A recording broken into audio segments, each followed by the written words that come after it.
20 ಕನ್ನಡ ವಾಹಿನಿಗೆ ಸ್ವಾಗತ.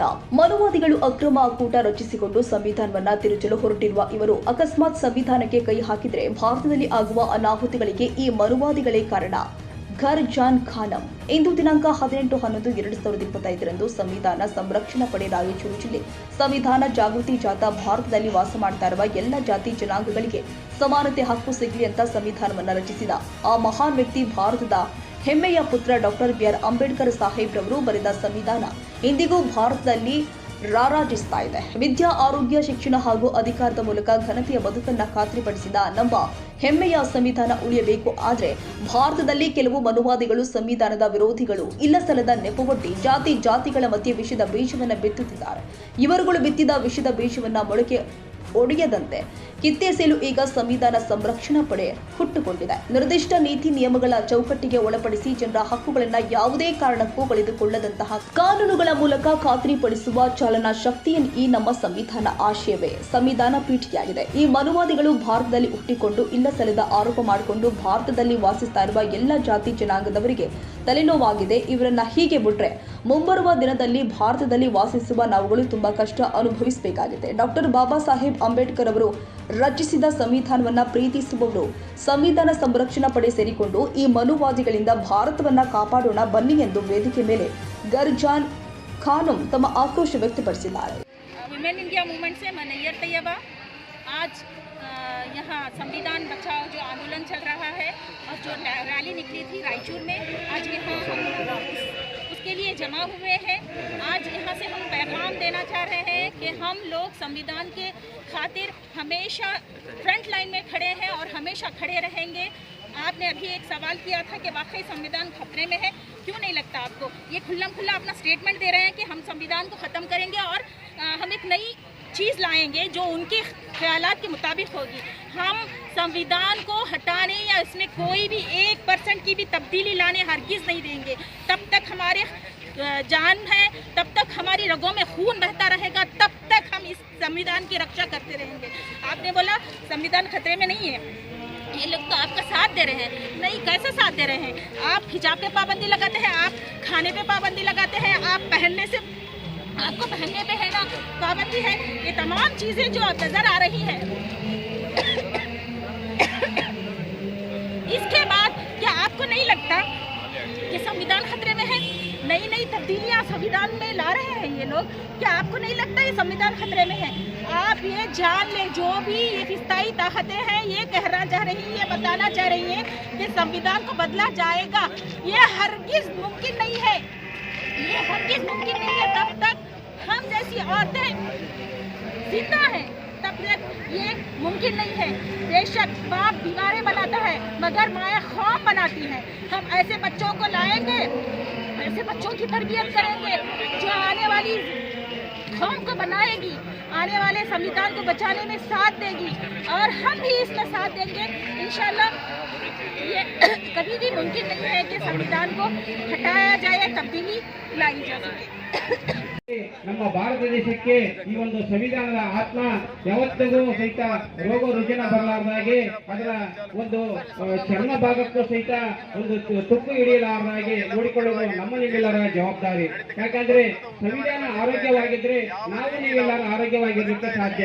ನಾವು ಹೇಗೆ ಅಂತರಾತ್ಮದಲ್ಲಿ ಮತ್ತು ಬಹಿರಂಗದಲ್ಲಿ ಮತ್ತು ನಮ್ಮ ಸುತ್ತಮುತ್ತ ಪರಿಸರದಲ್ಲಿ ಹೇಗೆ ಸ್ವಚ್ಛವಾಗಿರುತ್ತವೆ, ಆಂತರಿಕವಾಗಿ ಹೇಗಿರುತ್ತವೆ, ಅದೇ ರೀತಿ ಸಂವಿಧಾನ ಸಹಿತ ಆಂತರಿಕವಾಗಿ ಮತ್ತು ಬಹಿರಂಗವಾಗಿ ಮತ್ತು ಪರಿಸರವಾಗಿ ಎಲ್ಲವೂ ಸಹಿತ ರಕ್ಷಣೆ ಮಾಡ್ತಕ್ಕಂಥದ್ದು ನಮ್ಮ ನೀವೆಲ್ಲರ ಕರ್ತವ್ಯ ಮತ್ತು ನಮ್ಮ ಜವಾಬ್ದಾರಿಯಾಗಿದೆ. ಹಾಗಾಗಿ ಸಂವಿಧಾನವನ್ನು ನಾವೆಲ್ಲರೂ ತಿಳಿದುಕೊಂಡ ಹಾಗೆ ಚೆನ್ನಾಗಿದೆ, ರಕ್ಷಣೆಯಾಗಿದೆ, ಸುರಕ್ಷಿತವಾಗಿದೆ ಅಂತ ತಿಳ್ಕೊಳ್ಳೋದು 100% ಶುದ್ಧ ತಪ್ಪು ನಮ್ಮ ಭಾರತ ದೇಶದಲ್ಲಿ. ಕಾರಣ ಏನಂದ್ರೆ ಈಗಾಗಲೇ ಭಾರತ ದೇಶದಲ್ಲಿ ಅನೇಕ ಅಸಮಾನತೆಯ ಪ್ರತಿವಾದಗಳು ಮತ್ತು ಸಮಾನತೆಯ ಒಪ್ಪದಂತವರು ಅನೇಕ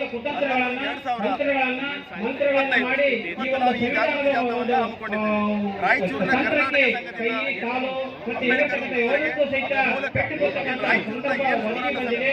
ಹಾಗಾಗಿ ಈ ಸಂವಿಧಾನವನ್ನು ನಾವೆಲ್ಲರೂ ಆತ್ಮ ಮತ್ತು ದೇಹ ಎಲ್ಲವನ್ನು ನಮ್ಮ ಭಾರತ ನಮ್ಮ ದೇಹ ಯಾವ ರೀತಿಗೆ ಆ ರೀತಿಗೆ ಸಂವಿಧಾನ ಸಹಿತ ಅನೇಕ ವ್ಯಾಪ್ತಿಗಳು ಪರಿಶೀಲನೆಗಳು ಒಂದೊಂದು ಸವಲುಗಳು ಸಹಿತ ಒಂದೊಂದು ಜೀವಂತಿಕವಾಗಿ ಇರುತ್ತಾ ಇದ್ದಾವೆ.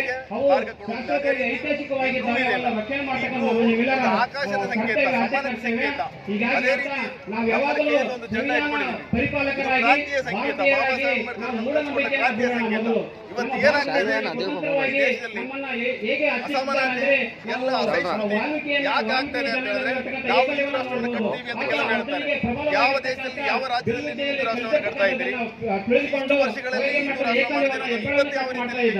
ಹಾಗಾಗಿ ಅದೇ ರೀತಿ ನಮ್ಮ ಭಾರತ ದೇಶ ಮೂಲ ನಿವಾಸಿಗಳನ್ನ ಯಾವ ರೀತಿ ಕಟ್ ಮಾಡ್ಕೊಂಡು ಬರ್ತಾ ಇದ್ದಾರೆ ನೀವೇ ಒಂದು ಯೋಚನೆ ಮಾಡತಕ್ಕಂಥದ್ದು.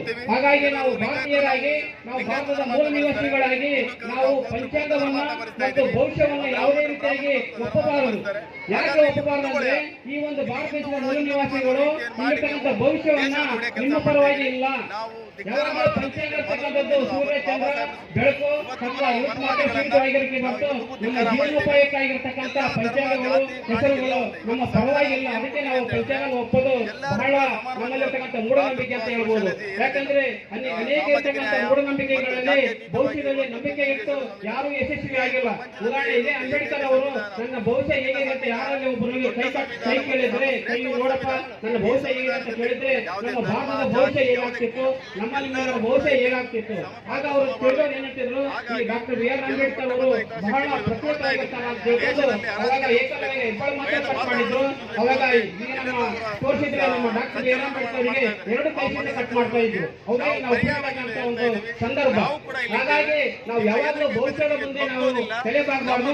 ನಮ್ಮ ಶ್ರಮ ಮತ್ತು ಬುದ್ಧಿವಂತಿಕೆಯಲ್ಲಿ ಮಾತ್ರ ನಾವು ನಂಬಿಕೆ ಇರತಕ್ಕಂಥ ವ್ಯಕ್ತಿಗಳಾಗಿ ನಾವು ಸದಾ ಒಂದು ವೈಚಾರಿಕರಾಗಿ ಮತ್ತು ಮೂಢವಾಗಿರ್ತಕ್ಕಂಥ ಆಚರಣೆಯನ್ನು ಬಿಟ್ಟು ಮತ್ತು ವೈಚಾರಿಕವಾಗಿರ್ತಕ್ಕಂಥ ಚಿಂತನೆಗಳನ್ನು ಮಾಡ್ತಾ ನಮ್ಮ ಮಕ್ಕಳಿಗೆ ಮಕ್ಕಳಿಗೆ ನಮ್ಮ ಜೀವನತೆಯನ್ನು ಬಿಟ್ಟು ಹೋಗತಕ್ಕಂಥ ಅನೇಕ ದಾರ್ಶನಿಕರಿದ್ದಾರೆ.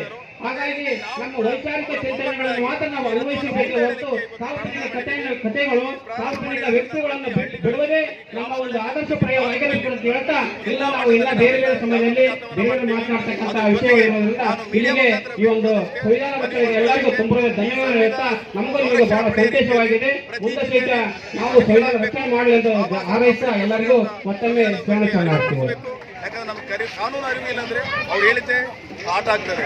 ನಮ್ಮ ಕಾನೂನು ಅರಿವು ಇದ್ದರೆ ಯಾಕಾಗುತ್ತೆ ಅಂತ ಕೇಳಿದ್ರೆ ಈಗ ಈ ಕಾರ್ಯಕ್ರಮ ಆದ ನಂತರ ಇಲ್ಲಿ ರಮಾತಾಯಿ ನಾಟಕ ದೇಶದಲ್ಲಿ ಪ್ರಪಂಚದಲ್ಲಿ ಯಾವುದಕ್ಕೆ ಒಂದು ಅವರಿಗೆ ಭಯ ಇರಬಹುದು, ನನ್ನ ಯಾರಾದ್ರೂ ಹೊಡಿತಾರೆ ಭಯ ಪಡ್ತಕ್ಕಂಥ ಅಂತ ನಾಟಕ ಇದೆ. ರಮಾತಾಯಿ ನಾಟಕ ಇದೆ.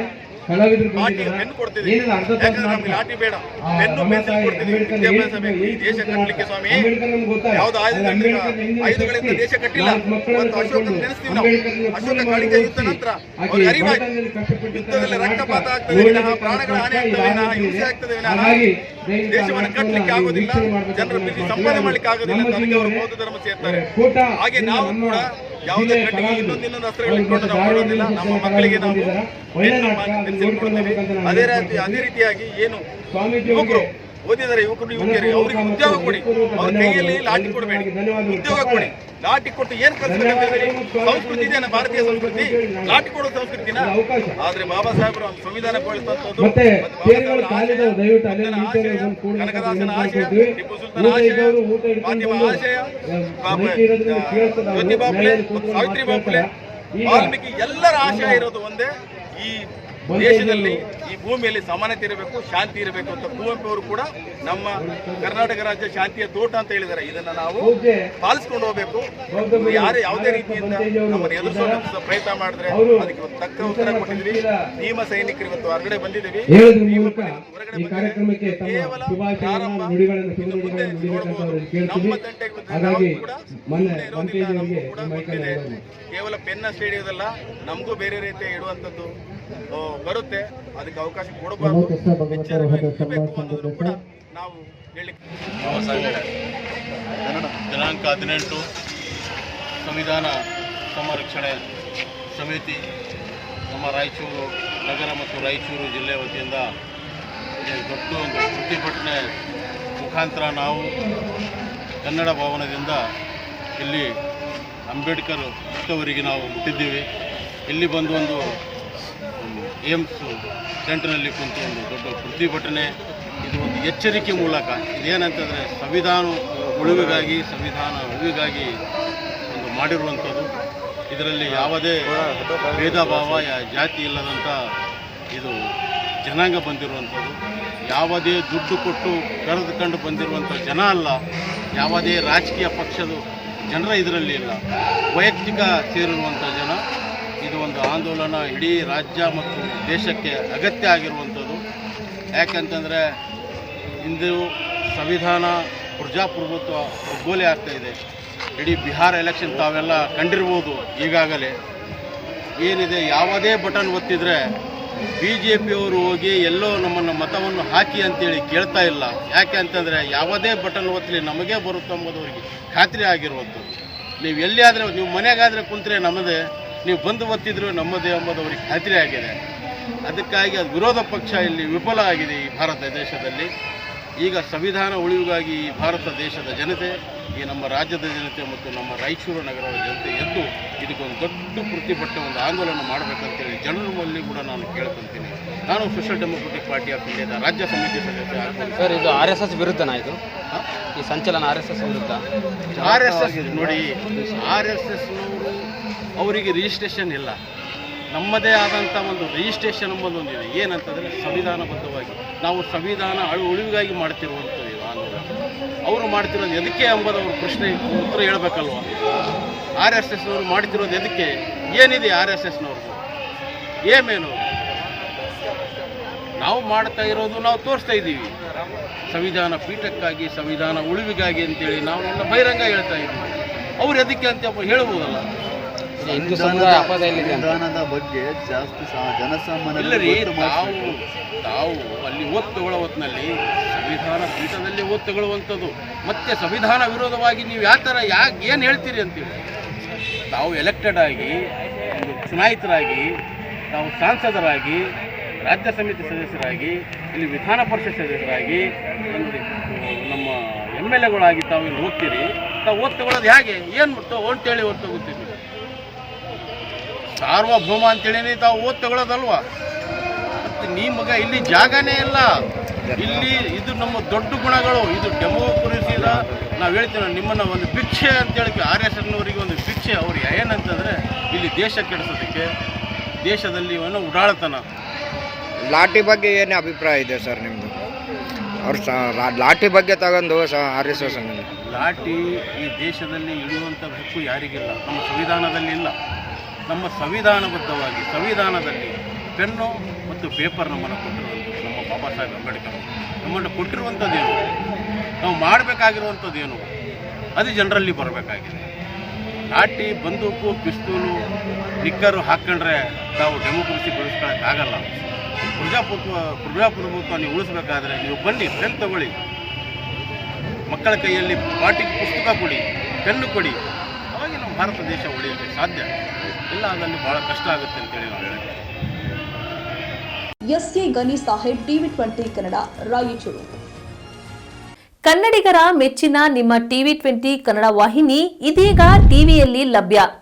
ಕರ್ನಾಟಕ ಮತ್ತು ದೇಶ ವಿದೇಶದ 360 ಡಿಗ್ರಿ ಸುದ್ದಿ ವಿವರವನ್ನ ಪಡೆಯುವುದಕ್ಕೆ TV20 ವಾಹಿನಿಯನ್ನು ಲೈಕ್ ಮಾಡಿ, ವಿಡಿಯೋಗಳನ್ನು ಶೇರ್ ಮಾಡಿ, ಕಮೆಂಟ್ ಮಾಡಿ, ಸಬ್ಸ್ಕ್ರೈಬ್ ಮಾಡಿ. HCN ಕೇಬಲ್ 842 ನಂಬರ್ನಲ್ಲಿ ಹುಕ್ಕೇರಿ ತಾಲೂಕು ಹಾಗೂ ಸಂಕೇಶ್ವರದ ಸುತ್ತಮುತ್ತಲಿನ ಹಳ್ಳಿಗಳಲ್ಲಿ ಲಭ್ಯ. PCN ಕೇಬಲ್ 129 ನಂಬರ್ನಲ್ಲಿ ಹಾರುಗೆರೆ ಸುತ್ತಮುತ್ತಲಿನ ಹಳ್ಳಿಗಳಲ್ಲಿ ಲಭ್ಯ.